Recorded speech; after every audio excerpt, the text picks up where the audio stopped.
I wrote this short piece in gratitude to MS Ireland as a collective and to my colleagues in the Monaghan branch.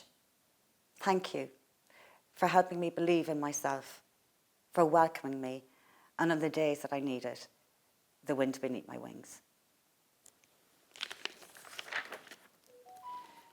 We do belong, and we are not alone.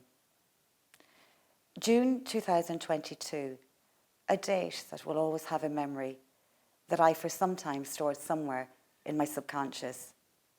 It was safe there. It did not connect with my heart, so emotions were detached. And as for the ether, well, it was safe for me, for people not to feel or see my emotions. The room went silent. I could see my consultant's mouth move, but the information was a strange language for me. But the thought that I held in that moment was, thank God it is me and not my daughter. So for today, I will embrace this thought as I left the consultation room. I was armed with new information and with honesty, a new label, that perhaps society would stamp on my forehead and, more importantly, my heart. It's strange how our minds do have a mechanism of their own to process information. For as I stood in the elevator and it dropped to the lower floor, was representation of how my heart felt. And the lovely lady that stood beside me with a black and yellow cardigan, and the only thought I held in that moment was, you look like a bumblebee and I've just been stung. As I left the building and the automatic door opened, how I wanted there to be an electric fault. I wanted those doors to protect me from stepping out to the reality of what I had to face. With a deep breath and a false mask of wine-lipped smile and mascara teardrops wiped clean from my face moments earlier, I slowly walked. Was it an MS symptom already taking hold of my body? Or was it the heartache of having to meet my two wonderful parents who'd been waiting in anticipation in their own mindset of what this news may be? My father had for many years disguised his own heartache and sadness as he watched his sister carry the condition of MS on her own life's journey.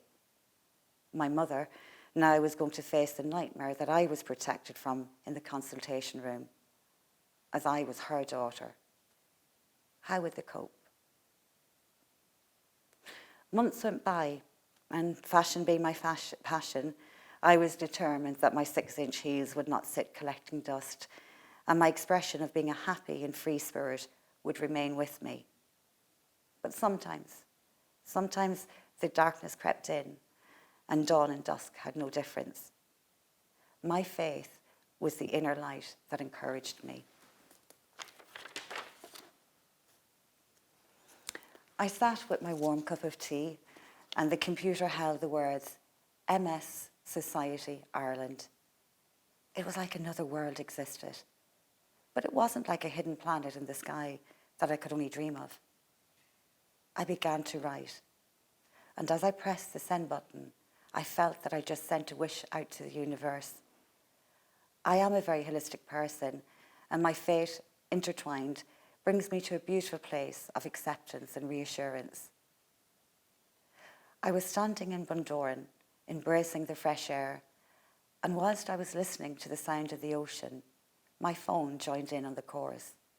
A beautiful, kind, soft voice greeted me. Sinead from MS Ireland. Hello, Yvonne. And my journey began. I was now welcomed into a society that didn't judge or label. I now felt once again that I belonged as a person, valued for simply being me, and not confused by a label or a condition. I felt liberated and I felt free. My wings took flight as my mind and heart soared over the vast sea of Bundoran, and once again, I felt part of the ether. I wrote this short piece in gratitude to MS Ireland and as a collective, and to my wonderful colleagues in the Monaghan branch. Thank you for helping me believe in myself again, for welcoming me, and on the days that I needed the wind beneath my wings. I also wrote this piece for you. Yes, you, the beautiful person who is now reading this piece, because it found you. And the message I want to share is that you are not alone. If you have recently been diagnosed with MS, or you or a family member or loved one is reading this, reach out, as there is a helping hand of support and kindness reaching back.